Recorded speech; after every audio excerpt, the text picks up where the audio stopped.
Buenos días. El día de hoy vamos a exponer el tema de cáncer cervicouterino. La siguiente, por favor.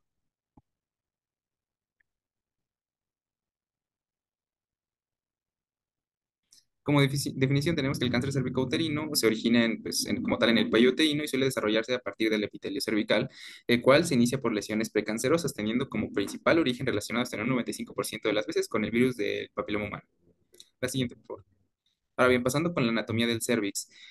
Aquí lo importante para tener en cuenta y entender un poco la histología y el diagnóstico son tres cosas. El endocervix, el ectocervix, bueno, cuatro, la zona transicional y la unión escamocolumnar, que es donde se conectan el endocervix y el ectocervix, porque tienen diferentes tipos de epitelio. La siguiente. Aquí lo que podemos ver con las flechitas está señalado el epitelio escamoso y el epitelio columnar o cilíndrico. Lo rojito es porque en el epitelio columnar o cilíndrico es una sola capa sobre la capa basal, la cual solamente, pues básicamente se ve rojo porque por abajo se ve la vascularización. Y en el escamoso, pues son muchos estratos celulares, muchas capas de células de epitelio plano, estratificado, que hace que tenga un color blanquecino, ya que también es rico en glucógeno. La siguiente. Ahora bien, empezando con el exocervix, que en la imagen anterior lo que veíamos era un color como más rosa claro, rosa pálido, el cual pues está formado por epitelio estratificado no queratinizado. Este tiene varios estratos, basal, parabasal, intermedio y superficial.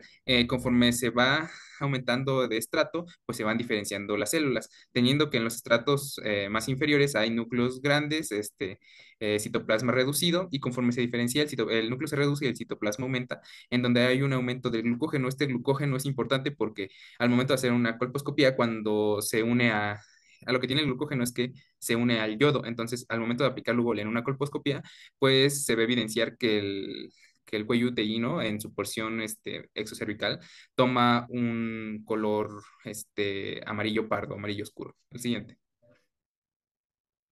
Ahora bien, pasando con el endocervix o epitelio cilíndrico, este tiene una principal función de glándula secretora de moco, el cual pues son células cilíndricas de una sola capa, y pues este básicamente discurre desde todo el interior del conducto cervical hasta el orificio cervical externo, que dependiendo la edad del paciente, sus niveles de estrógenos, si está en la pubertad, si está embarazado, premenopáusica o posmenopáusica, pues el tamaño va a variar.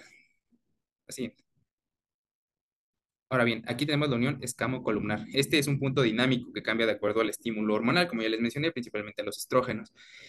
Esta va a formar, a su vez, la zona de transformación. Esta zona de transformación es de vital importancia para este tema porque aquí es donde ocurren más del 90% de las neoplasias en el cáncer cervicouterino. Esto dado porque estas células, esta zona de transición o zona transicional se forma por una metaplasia escamosa. Esta metaplasia es un proceso fisiológico en el que las células cilíndricas que se exponen al medio ácido de la vagina, pues tienden a una regresión de acuerdo pues, a la situación estrogénica de la paciente. Y una vez que ocurre esta metaplasia, pues este nuevo tejido que se forma se llama zona de transición. La siguiente. Bien, aquí les muestro pues el proceso fisiológico y cómo va transcurriendo de acuerdo a la edad, en la prepubertad, en la edad fértil, hasta la menopausia, en el cual vemos que la zona, pues sí, la zona del epitelio del endocervix, pues forma el ectoprión. Aquí en el cervix de la mujer adulta, en la que observamos una zona blanquecina y que es el epitelio escamoso y una color rojo, que es el epitelio columnar o cilíndrico, y el borde que lo delimita es el epitelio de transición. Y aquí abajo, pues igualmente tienen como representado de una forma más gráfica cómo son los diferentes tipos de cervix de acuerdo a la edad. La siguiente, por favor. Con respecto a la epidemiología, pues es el tercer lugar de incidencia global de casos de tumores, habiendo 530,000 casos en el 2018, del cual causó 275,000 muertes. La tasa de mortalidad es de 15 por cada 100,000 mujeres y el 85% de los casos ocurre en países en vías de desarrollo, pues como lo es México. La siguiente. Con respecto a la epidemiología en México, pues en México ocupa el quinto lugar de las neoplasias en el país, del cáncer cervicouterino, ocupando el 5% de todas las neoplasias en ambos sexos. Y solo en las mujeres ocupa el segundo lugar de neoplasias, solo estando por detrás del cáncer de mama, ocupando un 9,3% y 10,348 casos en el 2022. La siguiente. Ahora bien, los factores de riesgo. Los principales factores de riesgo pues son una mujer entre 25 y 64 años de edad, que son las mujeres que pues aún no están en la menopausia, entonces están expuestas a los estrógenos, a las hormonas femeninas, el inicio temprano de la vida sexual, menor a 17 años. Esto aumenta hasta 5 veces la posibilidad de tener cáncer que en comparación en otra mujer que inicie su vida sexual activa después de los 22 años. Múltiples parejas sexuales en ambos sexos, antecedentes de enfermedad de transmisión sexual, tabaquismo, deficiencia de folatos, vitamina A, C y E, y que nunca se haya practicado un estudio citológico, al igual que la utilización de anticonceptivos orales. Y aquí abajo les pongo el más importante, que es la infección por el virus del papiloma humano. La siguiente. Ahora bien, aquí les pongo rápidamente la prevención o la vacunación. En México se tienen dos vacunas con licencia, la tetravalente y la bivalente. La tetravalente pues va a cubrir con los dos, perdón, con contra cuatro genotipos del virus, 6, 11, 16 y 18. Los primeros dos son los de menor potencia oncogénica, bueno, de baja oncogenicidad, y los 16 y 18 de alta oncogenicidad, que uno pues es para cáncer cervicouterino y los otros para condilomas. La bivalente solo protege contra el 16 y el 18 y es recomendado, o la aplicación se realiza en mujeres de entre 11 y 12 años, esto con la finalidad de lograr vacunarlas antes de que inicien su vida sexual activa. Las dosis son a las dos, bueno, una dosis, la siguiente en 2 meses y la siguiente en 6 meses. Y aunque hay otro esquema en el que solo es a los 0 y a los 2 meses de aplicación. La siguiente, por favor. Ahora bien, aquí ya pasando específicamente al virus del papiloma humano, pues se le da un apartado para él solo porque es el principal factor de riesgo. Este pertenece a la familia Papuviridae y existen más de 200 serotipos. Los de alto riesgo de oncogenicidad ya mencioné 16 y 18 y de bajo riesgo de oncogenicidad 6 y 11. En México se realizó una prueba sistemática de la distribución del genotipo del herpes, perdón, del virus del papiloma, en el cual podemos ver que el que más predomina, ya sea en cáncer cervicouterino, lesiones de alto grado, bajo grado o en citologías normales, es el 16 y el 18. Bueno, en los de bajo grado, pues aparecen otros genotipos, pero pues el principal es el 16. La siguiente. El virus del papiloma humano, pues se menciona que 8 de cada 10 personas en algún momento de su vida se van a infectar, pero solo una de cada 1000 va a progresar a cáncer. Y este está ampliamente distribuido y afecta principalmente al epitelio escamoso, que ya les mencioné. Este genoma el genoma del virus se encuentra así en forma circular, se le llama episoma, y tiene tres regiones, la región E, la región L y la región larga de control, LCR. Esto es importante para la fisiopatología. La siguiente. Esta es pues un esquema rápido sobre que la mayoría de las personas que se infectan tienen una regresión espontánea en más del 90% de los casos. Pero si esta persiste, más los factores de riesgo que se le van a aunar, pueden progresar a una neoplasia intraepitelial, la cual pues puede provocarse en el menor del 5% de los casos en un carcinoma o en un cáncer. La siguiente. Ahora bien, como ya les mencioné, más del 90 de las infecciones de alto grado y el 75 de bajo grado, estas van a remitir. Pero para que entendamos mejor la fisiopatología de cómo ocurre, es que cuando una persona infectada con virus del papiloma humano tiene relaciones sexuales con otra, el virus va a entrar al epitelio escamoso cervicouterino por medio de pequeñas laceraciones o cortes. Este va a llegar hasta el estrato basal. En el estrato basal, lo que va a hacer va a ser una expresión de su genoma. Va a expresar principalmente E1, E2, E6 y E7. Estos son muy útiles porque en una situación normal en el que no progresa cáncer, el E1 y el 2 lo que van a permitir es que siga conservando su forma circular de episoma el virus. Una vez que en el estrato basal, la célula del estrato basal se divide, cuando pasa al siguiente estrato, se van a exprimir el demás genoma, como es el E4. El E4 lo que va a hacer es que el citoesqueleto de la célula se colapse y aunado al E1 y E2 que ayudan a la transcripción del virus, pues se vuelva a liberar y pues sí, se complete el ciclo del virus. Pero ahora bien, la siguiente, por favor. Esto es en una situación normal. Ahora bien, cuando existe el proceso de oncogénesis, el virus que se encontraba en forma circular, lo que va a hacer es que se va a integrar al ADN de la célula. Una vez que se integra al ADN de las células, E1 y E2 ya no se van a expresar. Entonces, al no expresarse, ahora sí ya empieza, como ya hay una integración al genoma de la célula, va a haber una serie de mutaciones y expresión de ciertos genomas como el E6 y el E7, lo que van a propiciar como tal la mutación. Y conforme avanza el grado de lesión intraepitelial, va a variar los grados de expresión del genoma del virus, a tal grado que ya cuando llega un carcinoma solo se expresa E6 y E7, en el que básicamente, aparte de pues, su grado oncogénico, va a afectar a cofactores, es decir, va a afectar a genes de supresión tumoral, como es el gen CMIC, los RAS, que hay KRAS, HRAS y NRAS, y otro gen BCL2. Algunos pueden estar sobreexpresados o amplificados. quiere decir que van a provocar un exceso de producción o de replicación celular, lo que va a desencadenar o va a perpetuar aún más el cáncer. La siguiente, por favor. En el cuadro clínico, este va a depender del estadio. En la etapa inicial, pues en el carcinoma in situ, como en la mayoría de los cánceres, es asintomático. Y pues puede tener datos de infección. Puede haber flujo vaginal, disuria, prurito, dispareunia. En lesiones invasoras iniciales va a haber sangrado transvaginal. Puede ser ya poscoital o sin causa aparente. Y en lesiones avanzadas, pues va a haber adenopatías, hematuria, rectorragia, pérdida de peso, astenia, dinámica y síndrome urémico. Y en el cuello uterino lo vamos a encontrar la exploración indurado con lesiones voluminosas, irregular y exofítica. La siguiente.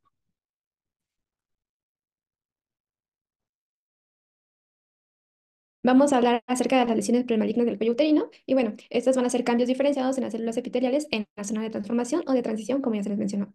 Las células van a empezar a desarrollarse de manera normal en presencia de una infección persistente o prolongada por VPH. Tenemos esta clasificación, tenemos ACUS, AACH y AGUS. La ACUS son células escamosas atípicas de significado indeterminado y bueno, en cuanto a sus características citomorfológicas, tienen una tipia nuclear y aumento marginal del núcleo, hipercromasia nuclear y membranas nucleares irregulares. Tenemos también las células escamosas atípicas que no se pueden excluir y aquí van a presentar, estas células van a presentar cambios celulares que no descartan displasia de alto grado y bueno, si la persona es positiva al VPH, aumenta el riesgo de lesiones precancerosas. Y tenemos por último las células glandulares atípicas de significado incierto, que pues esta es una tipia, presentan atipia nuclear que excede los cambios reactivos o reparativas y carece de características claras de adenocarcinoma. Tenemos también una clasificación, sin embargo, pues es importante conocer estos dos términos conocidos como lesión intraepitelial de bajo grado, conocida como LIEF o también LCIL, o tenemos también las lesiones intraepitelial de alto grado, conocidos como LIEA. Bueno, las de lesión de bajo grado, tenemos que en estas lesiones va a presentar coilocitosis y bueno, mayormente el 80% son positivos para BPH y aquí estas células van a presentar núcleos grandes, multinucleación y cromatina gruesa. En cuanto a las de lesión intraepitelial de alto grado, son acerca alrededor del 3% y aquí va a haber una progresión a largo plazo a cáncer invasivo en el 33% durante 30 años. Y bueno, ya una vez pasando a esta tabla, tenemos diferentes clasificaciones. Tenemos dada por la OMS y por Bethesda. Iniciando por la OMS, la clasifica con displasia leve, displasia moderada, displasia severa o carcinoma in situ. En cuanto a la citología, de acuerdo al sistema Bethesda, pues ya, como lo mencioné, son lesiones intraepiteliales de bajo grado o de alto grado. Y en cuanto a la histología, se va a dividir en NIC o SIN, de acuerdo a las siglas en inglés, en NIC 1, 2 y 3. En cuanto al NIC 1, pues esta va a afectar en una tercera parte inferior del epitelio, como se muestra en el esquema inferior. En el NIC 2 va a afectar dos terceras partes del epitelio y en el NIC 3 va a afectar mayor de dos terceras partes del epitelio. Entonces, tenemos que en cuanto a la displasia leve, las lesiones de intraepitelial de bajo grado y el NIC 1 van a tener una progresión del 57% y una regresión. Y va a haber una persistencia del 32%. En cuanto a la displasia moderada y a las lesiones de alto grado y al NIC 2, va a haber una regresión del 43% y una persistencia del 35%. Y bueno, ya a lo que confiere a displasia severa in situ corresponde también al NIC 3. Siguiente, por favor. Bueno, tenemos este esquema donde nos ejemplifica lo que les mencioné anteriormente acerca de los cambios morfológicos de las células. En las lesiones de intraepitelial de bajo grado se encuentran los coilocitos y bueno, en la colposcopía pues se van a ver modificaciones de acuerdo a las sustancias que se coloquen, que pues como conocemos se agrega solución salina, esto para ver si hay algún cambio vascular o ácido acético para ver si se presentan como manchas blanquecinas, como lo muestran en estas imágenes, y Lugol. Bueno, de acuerdo al grado, pues se van a ver las diferentes tinciones. Por ejemplo, en las de bajo grado se presentan, pues sí, partes blanquecinas pequeñas. Sin embargo, en las de alto grado, pues ya se ven con mayor densidad. Y bueno, en cuanto a la histopatología, pues vamos a ver que se van a presentar coilocitos en la parte superficial y aquí va a haber en la parte inferior va a haber una modificación morfológica y bueno, va a ser en la parte de intraepitelial de alto grado va a ser de manera progresiva y al final pues ya va a ser muy difusa.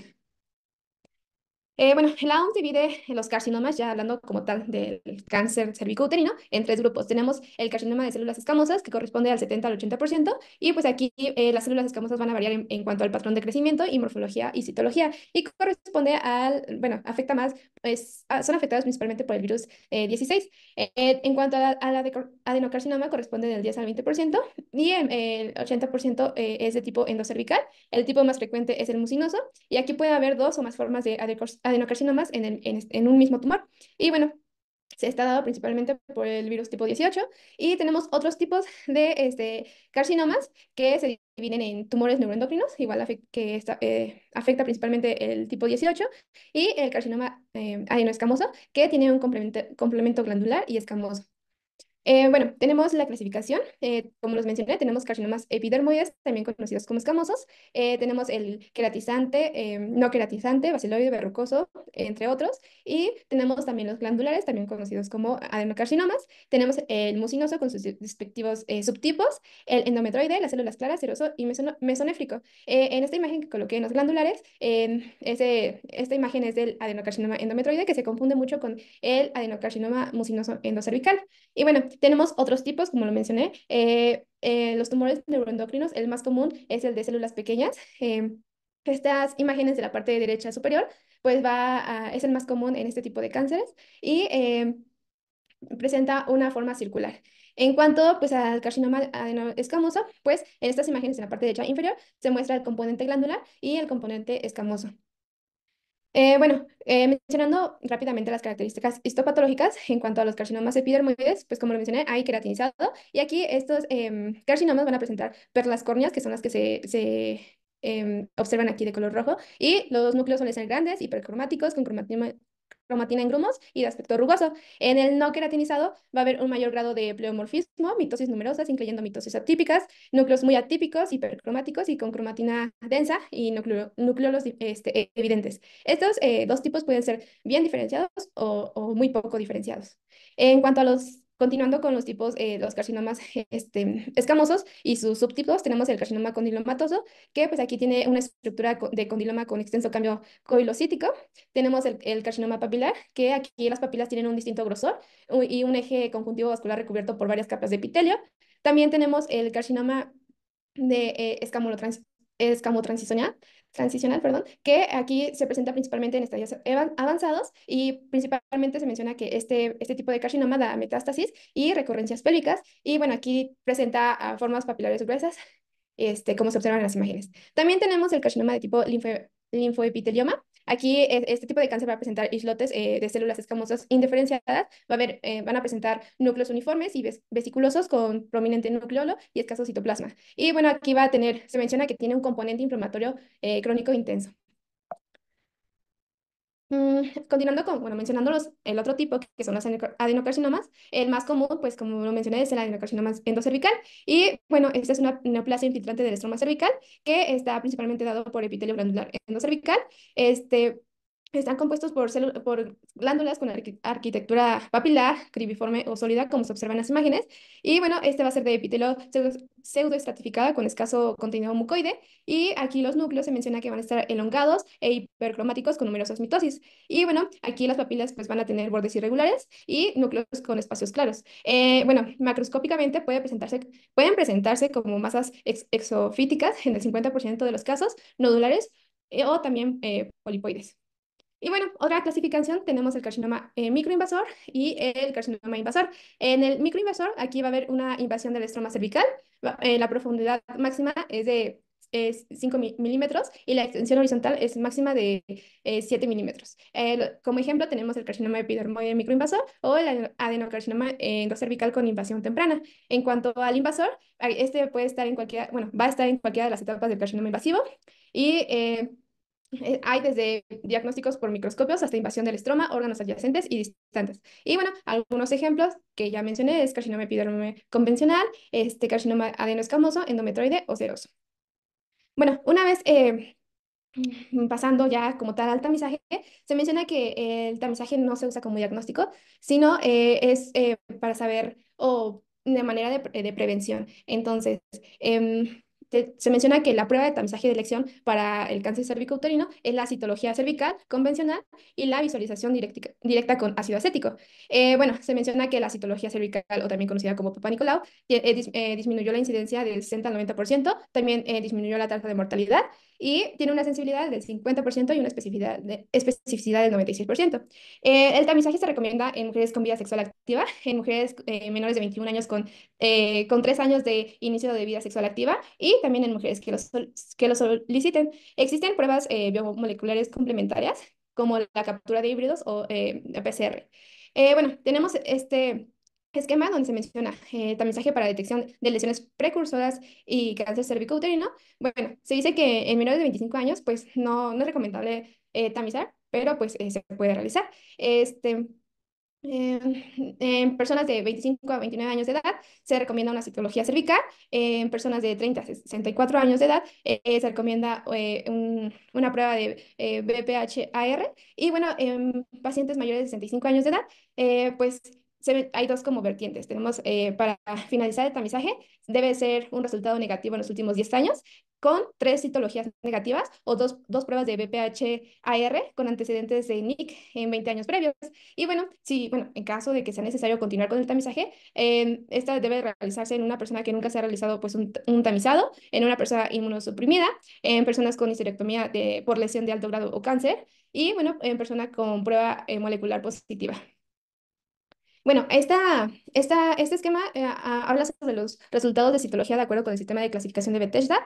Se evalúa la calidad de la muestra, si fue adecuada, es decir, si se observaron células de la zona de transformación o inadecuada, ya sea por artificios, inflamación, entre otras. En cuanto a la interpretación o resultados, va a ser negativo para la lesión intraepitelial y o maligno. También se evalúan si existen organismos o cambios celulares reactivos asociados a inflamación, radioterapia, entre otros, y pues anormalidades en el epitelio plano escamoso, como ya les mencioné, el ASC, el ASCUS, el NIC, entre otras. Y bueno, también se debe observar si hay presencia de células endometriales no típicas en mujeres de 40 años o mayores. Tenemos estos logaritmos. Y bueno, en tamizaje con citología cervical en personas de 25 a 29 años, si es una citología de primera vez en este grupo de edad, si el resultado es positivo, ya sea porque hay ACUS, se debe realizar una BPH-AR. Si esta resulta positivo, se realiza una segunda citología. Sin embargo, si es negativo, se va a realizar una citología cada 3 años con dos resultados negativos anuales. Si fue una lesión intraepitelial de bajo grado, se menciona que se debe de realizar una citología en un año. Y si presentó positivo a LIAG o ACG o ASC-H, se envía a colposcopía. Bueno, si se realizó una citología inadecuada, se debe repetir la citología en 21 días hábiles y pues se debe realizar una segunda citología inadecuada. Si se realiza una segunda citología inadecuada, pues se envía a colposcopía. Y bueno, si también tenemos un resultado negativo, pues se recomienda realizar una citología en un año. Y bueno, si en ese año sale positiva, pues se tiene que igual enviar a colposcopía. Y si es negativa, pues igual se realiza cada 3 años. Y bueno, aquí en el grupo de edad de 30 a 64 años, si el resultado es positivo, ya sea el virus 16 o 18, se refiere o bueno, se realiza una colposcopía. Y bueno, si también se puede realizar una PUD con citología refleja. Si el resultado de esta citología refleja es positiva, pues también se refiere a colposcopía. Si es negativa, pues se tiene que realizar una prueba de PCR en un año. Y bueno, igual si resulta positiva, colposcopía. Y si el resultado es negativo, se debe repetir esta prueba cada 5 años. El diagnóstico va a ser definitivo y, bueno, el definitivo se da principalmente por el examen histopatológico. Tenemos que, bueno, se debe realizar una exploración pélvica con espéculo, una citología anormal o test ADN de BPH de alto riesgo, una biopsia, ya sea por colposcopía, escisión electroquirúrgica de ASA o conización. Y bueno, se menciona que la conización se realiza cuando la biopsia es inadecuada para determinar la invasividad. También, como estudios complementarios, se recomienda realizar una biometría hemática, unas pruebas de función hepática, función renal, una radiografía de tórax, también son muy importantes, una tomografía computarizada, una resonancia magnética, una PET bueno, o pruebas de VIH, y también se recomienda la citoscopía y proctoscopía en sospechas de extensión de cáncer, bueno, de extensión rectal o vesical. Y bueno, se menciona que el diagnóstico presuncional de lesión intraepitelar se realiza por citología o colposcopía de cuello uterino, y si es un cáncer invasor, se realizan estas dos más el examen clínico. En la exploración física tenemos que es recomendable que incluya tacto bimanual, rectovaginal, y esto para la exploración del cervix, fondo de saco, entre otros, y también la valoración de regiones ganglionares, supraclaviculares, axilares e inguinales, y la exploración de abdomen. Y bueno, aquí están los métodos diagnósticos que ya les mencioné, la prueba de Papá Nicolau, que aquí el tipo de muestras son por raspados vaginales, y aquí pues el uso es para detectar anormalidades, la colposcopía, que aquí es una revisión directa y se puede realizar una biopsia, y también pues, el uso es detección de lesiones visibles, y tenemos la PCR u otros tipos para detectar el DNA del virus de papiloma humano. Estas son bueno, son colposcopías, perdón, de cáncer cervicouterino. Y bueno, aquí están las diferentes tinciones. Primero se colocó, bueno, aquí el ácido, antes de a aplicar el ácido acético, aquí pues ya se aplicó y se muestran las manchas blancas. Y aquí ya aplicó Lugol, donde pues allá no hay zonas o células con glucógeno, entonces ya no hay esa captación y por lo tanto se ven amarillas. Y bueno, estos son estudios de ya carcinoma cervicouterino invasor. Y bueno, también tenemos este esquema que, pues, igual, en pacientes de 27 a 70 años, si tienen, se deben de realizar una prueba de BPH y una citología cervical. Bueno, tenemos dos rubros. Si la citología cervical es inespecífica y no hay evidencia de BPH, se recomienda realizar una citología cervical anual. Si se encuentran lesiones intraepiteliar por cambios de BPH, se recomienda realizar, bueno, esta lesión intraepiteliar puede ser de cualquier grado, bajo o alto, y se recomienda realizar una colposcopía. Eh, si hay si fue una satisfactoria negativa, se recomienda hacer una citología y colposcopía anual. Y bueno, si se realiza una colposcopía satisfactoria positiva, se realiza una biopsia dirigida. Y bueno, sale negativa a BPH, se recomienda también citología anual. Sin embargo, si presenta lesiones, se requiere un tratamiento conservador, y si hay un carcinoma invasor o se observa un carcinoma invasor, se transfiere a una clínica de oncología. Y bueno, si la prueba fue insatisfactoria, se recomienda realizar cepillado endocervical. Bueno, bueno, la estadificación la vamos a basar en la propuesta por la Federación Internacional de Ginecología y Obstetricia. Esta va a contar con 4 estadios. La que sigue, por favor. El primer estadio solamente va a estar estrictamente limitado a lo que viene siendo el cervix, y este a su vez lo vamos a poder subdividir como macroscópico y microscópico. Dentro del microscópico vamos a encontrarlo como A. Este se puede subdividir a su vez en 1A1 y 1A2. El 1A1, su invasión va a ser media. Esta va a ser en un tamaño menor a 3 milímetros de profundidad y con una extensión mayor o igual a 7 milímetros dentro de una extensión superficial, mientras que el 1A2, este va a tener una invasión un poco mayor a 3 milímetros, pero sin superar los 5 milímetros de profundidad. Esta va a tener una extensión mayor o igual a 7 milímetros, pero las mayores a esta medida deben ser consideradas ya dentro del estadio B.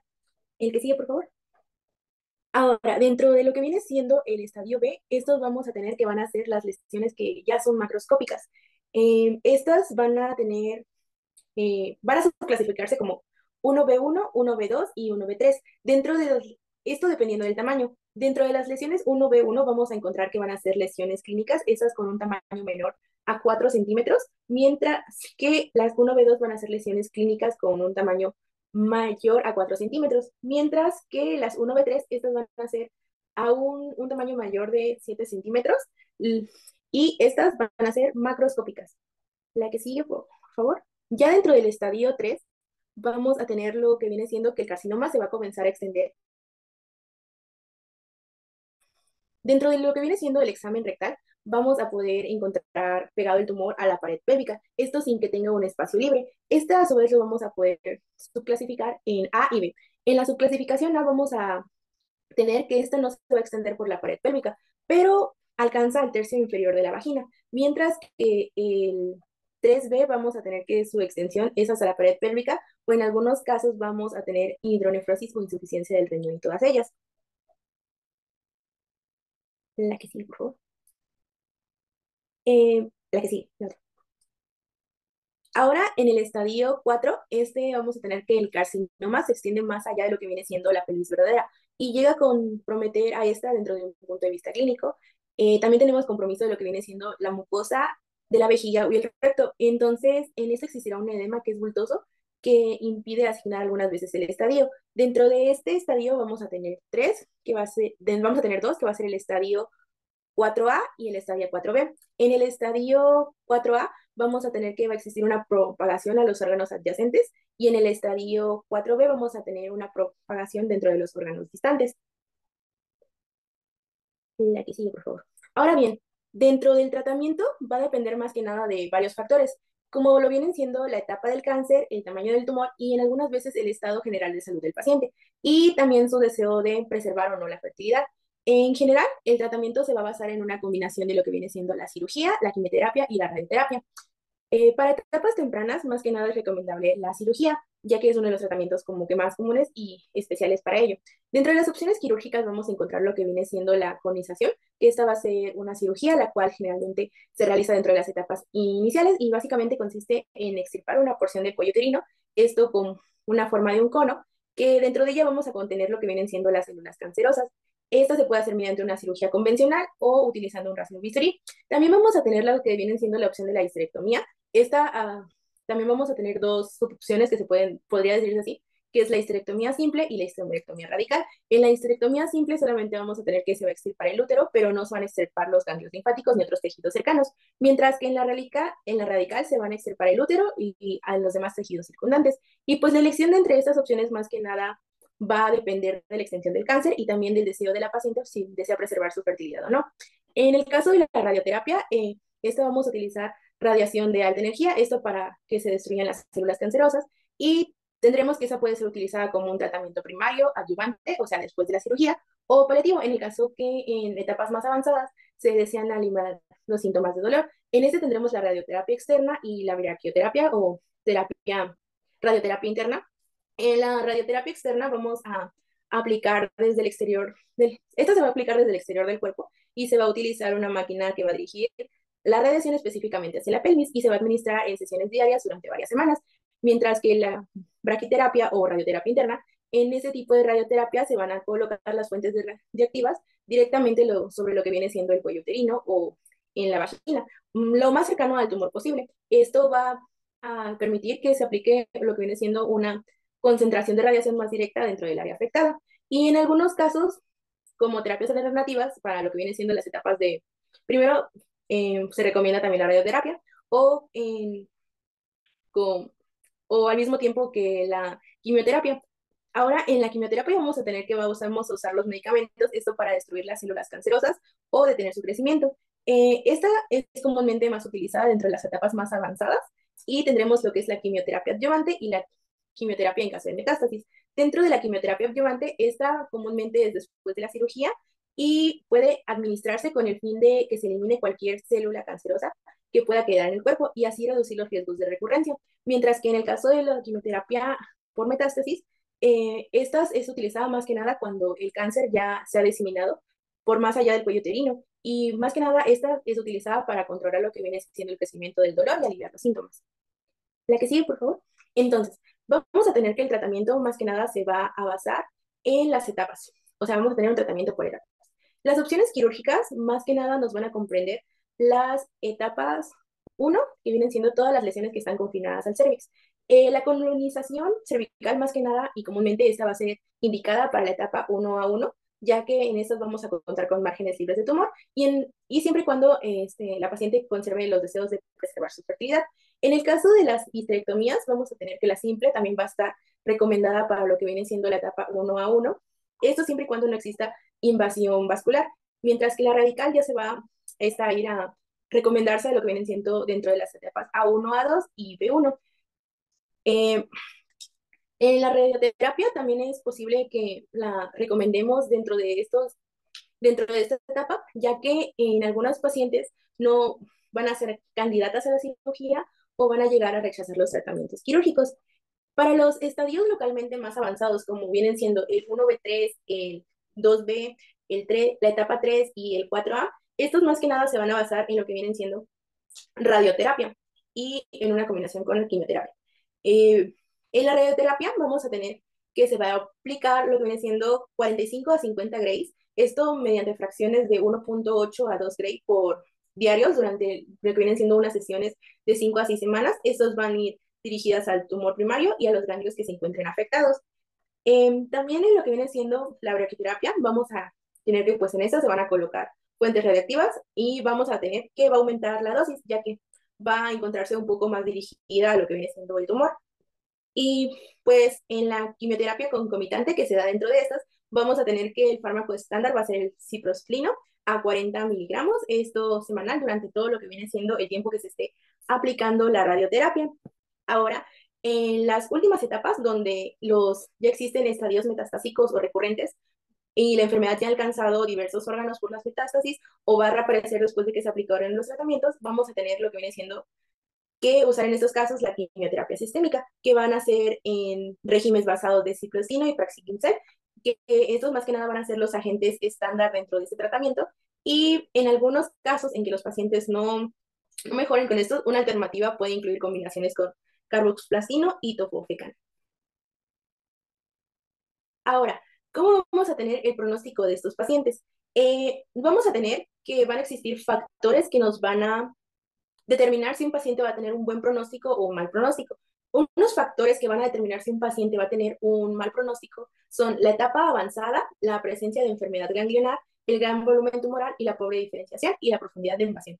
¿Por qué? Porque en el caso de la etapa avanzada, este va a ser uno de los factores pronósticos más importantes, ya que la supervivencia de estos pacientes va a disminuir progresivamente dependiendo del estadio en que se encuentren, ya que si nuestro paciente se encuentra en un estadio 1, va a tener una mayor capacidad de supervivencia de hacia 5 años, ya que este se va a encontrar entre el 80 y el 90%, a comparación si el paciente llega a presentar un estadio del tipo 4, ya que su supervivencia hacia 5 años va a ser menor al 20%. También otro que tenemos que tener en cuenta es el tipo histológico, ya que tendremos que el carcinoma escamoso es de mejor pronóstico a comparación de lo que viene siendo el carcinoma adenoescamoso, ya que esta es una combinación menos frecuente y es la que tenemos con el peor pronóstico. En el caso de lo que viene siendo la presencia de enfermedad ganglionar, tendremos que la presencia de metástasis dentro de los ganglios, lo que vienen siendo los ganglios linfáticos, pélvicos o paraórticos, va a reducir la tasa de supervivencia de nuestros pacientes. En cuanto al tamaño o volumen tumoral, tendremos que tumores mayores a 4 centímetros. Estos comúnmente van a estar dentro del estadio 1B3 o un estadio superior, van a tener peor pronóstico, esto debido a que va a existir un mayor riesgo de metástasis en estos pacientes. Y bueno, vamos a tener que también van a existir factores pronósticos para lo que viene siendo la recurrencia y vamos a poder catalogar a nuestros pacientes en 3 tipos. Pacientes que van a tener alto riesgo de recurrencia recibida, pacientes que van a tener un riesgo intermedio y pacientes con bajo riesgo. Los pacientes que van a tener un bajo riesgo de recidiva van a ser aquellos que cuenten con una enfermedad residual, además de que en ellos existe una enfermedad ganglionar o una afectación pararrectal. Y mientras que los que tienen un riesgo intermedio de recibida van a ser aquellos que presenten una tumoración, esto mayor a 4 centímetros, que tengan infiltración dentro del espacio intravascular o alguna afectación de un tercio del estroma.